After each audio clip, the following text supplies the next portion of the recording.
जो MCQ based exam होती है ना, इसमें टॉप करने के लिए दो सबसे इंपॉर्टेंट रूल्स होते हैं। इसमें वे बच्चे आते हैं जिन्होंने अभी तक कुछ भी सिलेबस कंप्लीट नहीं किया है, तो वो आपको कुल मिला के टाइम वेस्ट कराने का बहुत अच्छी स्ट्रेटेजी बता। जितने भी बच्चे क्लास 10th में हैं, अगर आपका सपना सच में 95-98% लाने का है, लेकिन आप इन लास्ट के 3 महीनों में किस स्ट्रेटेजी को फॉलो करें, इसमें कंफ्यूज हो रहे हैं। ठीक, कई बच्चे सोच रहे हैं कि पहले हम टर्म 1 को पढ़ लेते हैं, फिर टर्म 2 को पढ़ेंगे। कुछ सोच रहे हैं हम पहले टर्म 2 को खत्म करते हैं, फिर टर्म 1 को पढ़ेंगे। और कुछ का ऐसा मानना है कि टर्म 1 की एग्जाम तक हम पूरा टर्म 1 पढ़ेंगे, फिर जनवरी से टर्म 2 को पढ़ना स्टार्ट करें। ठीक है, अच्छा, ऐसी कई स्ट्रेटजीज डेली बच्चा बनाता है, लेकिन वो उसको फॉलो नहीं कर पाता क्योंकि उसके पास एक प्रॉपर प्लानिंग नहीं होती है ना। उसके पास एक प्रॉपर प्लानिंग नहीं होती है कि हमको इस टाइम तक ये चीज कर लेनी चाहिए, इस टाइम तक ये चीज को कंप्लीट कर लेना चाहिए, और हमको किस तरह से वो चीज कंप्लीट होगी ये भी हमें पता होना बहुत ज्यादा जरूरी है। ठीक, तो आज के इस वीडियो में मैं आपको बताने वाला हूँ कि अगर आपका सिलेबस 10 to 20% कंप्लीट हुआ है या अभी आपने पढ़ना भी स्टार्ट नहीं किया है, तब आपको किस स्ट्रेटेजी को फॉलो करना चाहिए। अगर आपका 40 to 50% सिलेबस कंप्लीट हो चुका है, तब आपको किस स्ट्रेटेजी को फॉलो करना चाहिए। ठीक, ताकि आपके टर्म 1 और टर्म 2 दोनों में फुल मार्क्स स्कोर हो सके। ठीक है, तो बच्चों स्टार्ट करते हैं बिना किसी देरी के।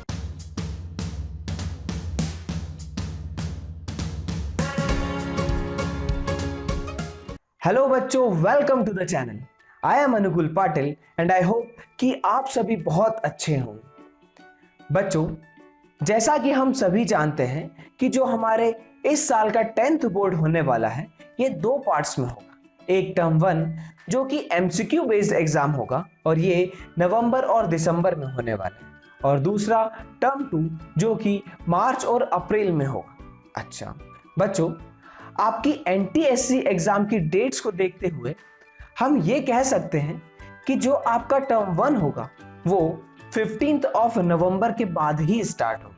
ठीक, 15th ऑफ नवंबर के बाद ही स्टार्ट होगा। अच्छा, मतलब हमारे पास अभी भी पूरे 3 महीने बचे हैं। ठीक, पूरे के पूरे 3 महीने बचे हैं। अच्छा, बहुत बढ़िया, बहुत शानदार। ठीक, तो हम अभी भी पूरी मेहनत से अगर पढ़ें तो हम फुल मार्क्स स्कोर कर सकते हैं, हम 40 आउट ऑफ 40 ला सकते हैं। ठीक है बच्चों, मैंने सबसे पहले क्या किया कि बच्चों की कंडीशन को रीड करने की कोशिश करी। ठीक, मैंने एक सर्वे किया जिसमें यह जानने की कोशिश करी कि अभी बच्चों का रियल स्टेटस क्या है, उनका कितना सिलेबस कंप्लीट हो चुका है। तो इसमें 2 तरह के बच्चे निकल गए। ठीक, पहले ऐसे जिन्होंने 10 to 20% सिलेबस कंप्लीट कर लिया है, ठीक, या उन्होंने अभी कुछ भी पढ़ना स्टार्ट नहीं किया है। अच्छा, और जो दूसरी कैटेगरी के स्टूडेंट है, ठीक, उन्होंने 40 to 50% सिलेबस कंप्लीट कर लिया है। ठीक, तो हमारे पास अब 2 कैटेगरीज हो गई, एक कैटेगरी ए और दूसरी हो गई कैटेगरी बी। अच्छा, तो बच्चों हमने इन दोनों कैटेगरी के लिए अलग अलग स्ट्रेटेजी बनाई ताकि आप किसी भी कैटेगरी के हैं, आप फुल मार्क्स स्कोर कर सकते। ठीक, तो बच्चों स्टार्ट करते हैं कैटेगरी ए से। ठीक, इसमें वे बच्चे आते हैं जिन्होंने अभी तक कुछ भी सिलेबस कंप्लीट नहीं किया है या जिनका 10 to 20% सिलेबस कंप्लीट हो चुका है।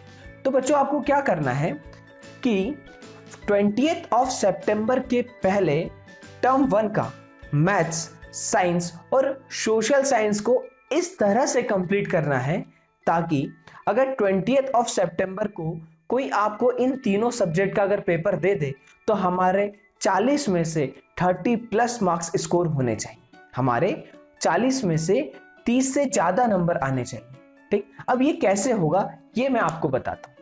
ठीक है, तो बच्चों हम क्या करें, अगर हम आज से भी पढ़ना स्टार्ट करते हैं तो हम डेली 2 घंटे मैथ्स को दें, 2 घंटे साइंस को दें और 1 घंटे सोशल साइंस को दें।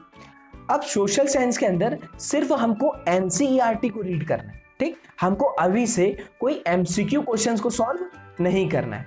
सिर्फ एनसीईआरटी को रीड करना है। अब ऐसा क्यों है ये भी मैं आपको आगे बताने वाला हूं, ठीक। अच्छा, अब साइंस और मैथ्स को कैसे पढ़ना है ये समझते हैं सबसे पहले। तो बच्चों साइंस में हमको 2 घंटे पढ़ना है, ठीक। अब बच्चे इसमें सबसे बड़ी गलती क्या करते हैं कि वह पूरे चैप्टर को एक बार में पढ़ने की या सॉल्व करने की कोशिश करते हैं, ठीक। तो बच्चों हमको ऐसा नहीं करना है, ठीक। हमको क्या करना है, जैसे हमने लाइट चैप्टर पहले पढ़ने का डिसाइड किया है, तो लाइट चैप्टर का एक टॉपिक लो, ठीक। पहला टॉपिक क्या है, रिफ्लेक्शन ऑफ लाइट। तो पहला टॉपिक उठाओ, उसका 20 से 30 मिनट्स का वीडियो देखो और साथ ही साथ उसके नोट्स भी बना लो, है ना।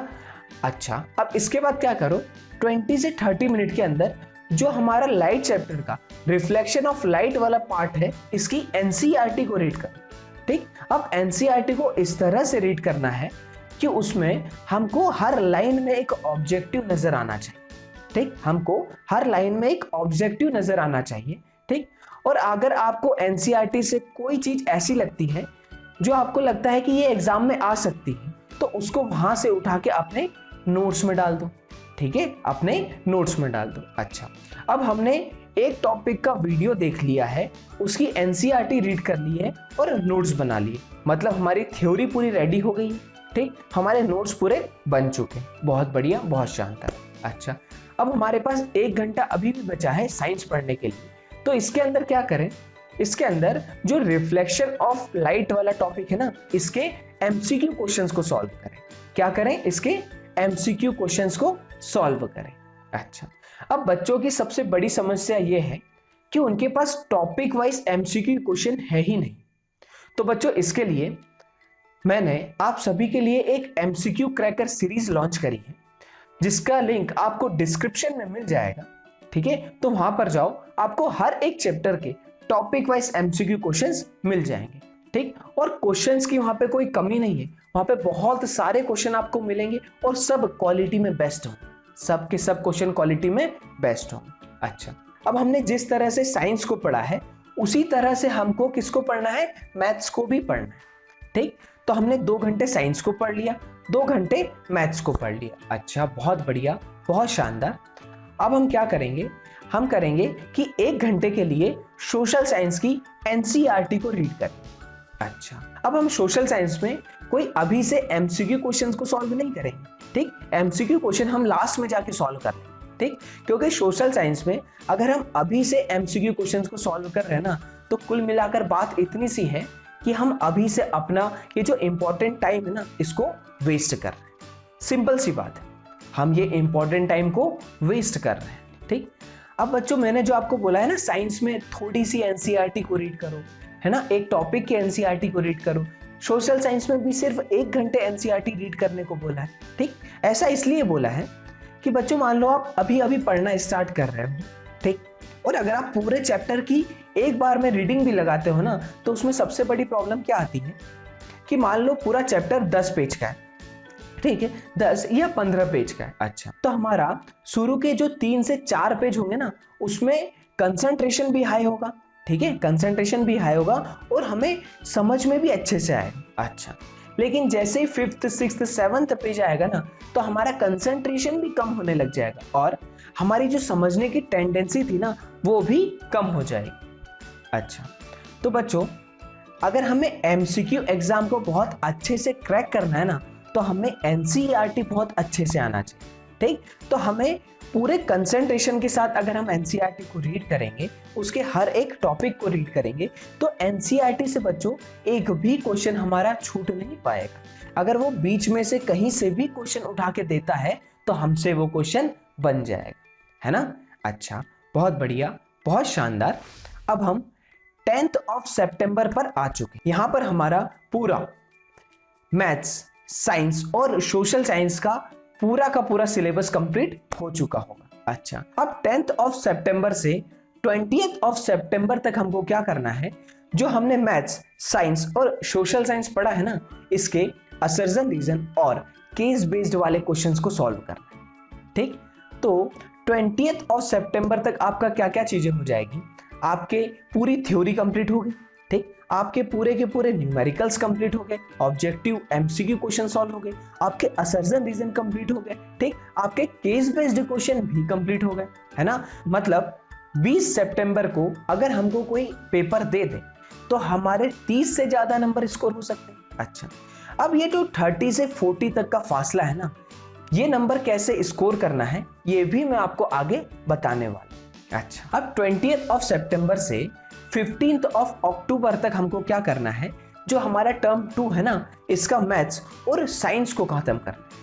ठीक, इसका मैथ्स और साइंस को खत्म करना है। ठीक, सेम स्ट्रेटेजी फॉलो करना है, 2 घंटे मैथ्स 2 घंटे साइंस पढ़ना है। ठीक, अब हमने ये 4 घंटे की पढ़ाई कर ली ना, इसके बाद जो 1 घंटा हमको पढ़ना है, इसमें क्या करो कि जो हमने टर्म 1 का मैथ्स, साइंस और सोशल साइंस को पढ़ लिया है ना, इसका रिवीजन करना स्टार्ट करो।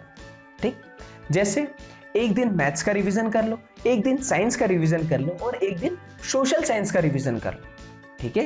अच्छा, मतलब 15 अक्टूबर तक हमारा टर्म 1 और टर्म 2 का सिलेबस कंप्लीट हो चुका है और हमारा टर्म 1 का पूरा रिवीजन भी हो चुका है। बहुत बढ़िया, बहुत शानदार काम हो गया। अच्छा, अब जो 15 अक्टूबर से 10 दिन के लिए मतलब 25 अक्टूबर तक क्या करो, जो हमारा इंग्लिश और हिंदी है ना, इसको कंप्लीट कर लो। ठीक, क्या करो, 2 घंटे इंग्लिश को दो, 2 घंटे हिंदी को दो। ठीक, और 1 घंटा जो हमारा सोशल साइंस है ना, इसके एमसीक्यू क्वेश्चन की प्रैक्टिस कर लो। ठीक है। अच्छा बच्चों, 10 दिन के अंदर आपका बहुत आसानी से हिंदी और इंग्लिश कंप्लीट हो सकता है। ठीक, अगर आप अभी से जो आपका इंपॉर्टेंट टाइम है, इसको हिंदी इंग्लिश इनमें वेस्ट कर रहे हो ना, तो भाई आपका स्कोर बहुत अच्छा नहीं आए। ठीक, क्योंकि मैथ्स और साइंस में आप अगर अभी से प्रैक्टिस नहीं करेंगे तो आप अच्छा स्कोर नहीं कर पाएंगे। लेकिन अगर आप हिंदी इंग्लिश में लास्ट में भी प्रैक्टिस करते हैं ना, तो आपके नंबर बहुत अच्छे आ जाएंगे। ठीक है, ये बात को ध्यान रखना। ठीक है। अब बच्चों 25 अक्टूबर तक हमारा Hindi, English, social science, maths और साइंस ये सारी चीजें कंप्लीट हो चुकी और 25 अक्टूबर तक आपके सैंपल पेपर्स भी आ चुके होंगे। ठीक, तो 25 सितंबर से हमको सिर्फ 2 काम करना है। पहला रिवीजन करना है, दूसरा सैंपल पेपर लगाना, बस और कुछ नहीं करना है। Sample paper revision, sample paper revision, बस। ठीक बच्चों, हम जितने ज्यादा सैंपल पेपर लगाएंगे उतने ज्यादा हमारे मार्क्स आएंगे। ठीक, क्योंकि हमने 30 मार्क्स तो पहले स्कोर कर चुके हैं। अब जो 10 नंबर का फासला है ना, वो हमारा पूरा का पूरा डिपेंड करता है कि हम कितने ज्यादा सैंपल पेपर्स लगा। ठीक है, बहुत बढ़िया, बहुत शानदार। बच्चों, अगर आपने इतना कर लिया ना, तो आप आसानी से, बहुत आसानी से आपका जो टर्म 1 होने वाला है ना, इसमें 40 आउट ऑफ 40 स्कोर करके आ सकते। अब हम चलते हैं हमारी सेकेंड कैटेगरी बी की ओर। यहाँ पर वो बच्चे हैं जिनका 40 to 50% सिलेबस कंप्लीट हो चुका है। मतलब अगर हम साइंस की बात करें तो उनके जो 6 चैप्टर टर्म 1 के हैं, उसमें से 3 चैप्टर कंप्लीट हो चुके हैं। अगर हम मैथ्स की बात करें तो मैथ्स में टर्म 1 में जो 8 चैप्टर आने वाले हैं, उसमें से 4 चैप्टर कंप्लीट हो चुके हैं। तो बच्चों आप क्या करो, ये जो हमारा अगर आज से भी पढ़ते हैं तो 20 दिन है अगस्त कंप्लीट होने में। ठीक, तो ये अगस्त के 20 दिन के अंदर मैथ्स और साइंस को 2-2 घंटे अगर हम डेली भी पढ़ते हैं तो बहुत आसानी से कंप्लीट कर सकते हैं। ठीक है, बहुत आसानी से कंप्लीट कर सकते हैं। उसके बाद क्या करो, 1 घंटे के लिए सोशल साइंस की रीडिंग स्टार्ट करो, सिर्फ एनसीईआरटी की रीडिंग स्टार्ट करो। ठीक, आप भी जो मैथ्स और साइंस पढ़ रहे हैं ना, ये उसी तरह से पढ़ो जो कैटेगरी ए के लिए मैंने आपको बताया। ठीक है, सेम उसी स्ट्रेटेजी से पढ़ो।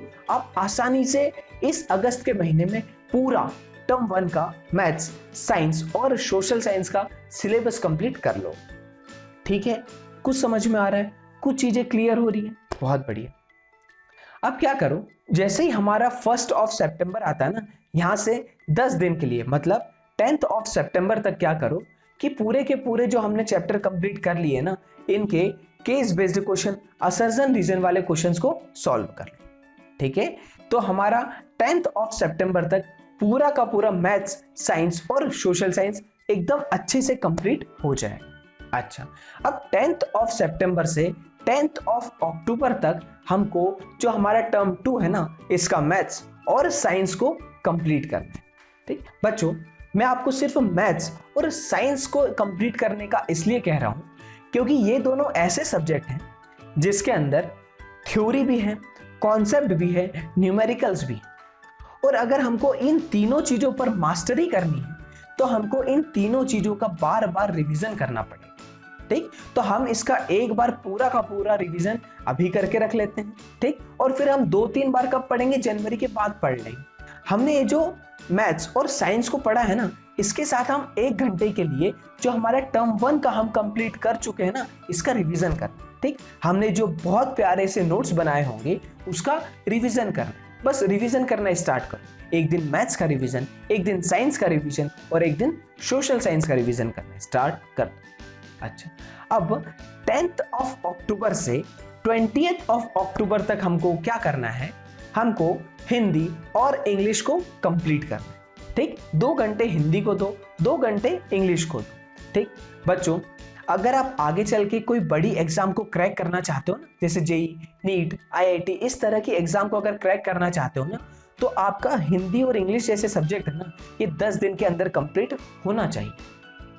अगर आपके 10 दिन के अंदर कंप्लीट नहीं हो रहा है ना, तो कहीं ना कहीं आप बार बार प्रोकास्टिनेट हो रहे हैं। ठीक है, आपका माइंड इधर उधर बार बार भटक रहा है। ठीक, तो उसको अभी से कंसंट्रेट कराने की कोशिश करो। ठीक है, क्योंकि ये ऐसे सब्जेक्ट हैं जिनको 10 दिन तो बहुत ज्यादा टाइम देती, ये तो 5 दिन के अंदर भी कंप्लीट हो सकते हैं। क्योंकि आगे आप जब आईआईटी, नीट इनकी तैयारी करोगे ना, तो आपको इन सब्जेक्ट को 4 से 5 दिन, 8 दिन, 10 दिन के अंदर कंप्लीट करना पड़ेगा। ठीक, तो उसकी आदत आज से डालना स्टार्ट कर दो। ठीक है, अच्छा बच्चों, मैं आपको डरा नहीं रहा हूं, मैं बिल्कुल डराने की कोशिश नहीं कर रहा हूं, लेकिन मैं आपको रियलिटी बता रहा हूं। आप ये चीज करोगे और ये चीज पॉसिबल है। हिंदी इंग्लिश को आप 10 दिन में बहुत अच्छे से कंप्लीट कर सकते हो। और अगर आपको कोई ऐसा कह रहा है ना कि आप अभी से हिंदी इंग्लिश को पढ़ो, ठीक, तो वो आपको कुल मिला के टाइम वेस्ट कराने का बहुत अच्छी स्ट्रेटेजी बता रहा है। अब हमने 2 घंटे हिंदी पढ़ा, 2 घंटे इंग्लिश पढ़ा। ठीक, इसके साथ क्या करेंगे, 1 घंटे के लिए सोशल साइंस के एमसीक्यू क्वेश्चन की प्रैक्टिस करें। ठीक, तो हमारा 20th ऑफ अक्टूबर आ चुका है। अब इसके बाद जितने ज्यादा सैंपल पेपर आपको मिल सकते हैं, जितने ज्यादा सैंपल पेपर आपको मिल सकते हैं, उनकी प्रैक्टिस करना स्टार्ट करें। ठीक बच्चों, जो एमसीक्यू बेस्ड एग्जाम होती है ना, इसमें टॉप करने के लिए 2 सबसे इंपॉर्टेंट रूल्स होते हैं। ठीक, कि आपने आखिरी के महीने में कितनी बार रिवीजन किया है, और दूसरा आपने कितने ज्यादा सैंपल पेपर्स लगाए।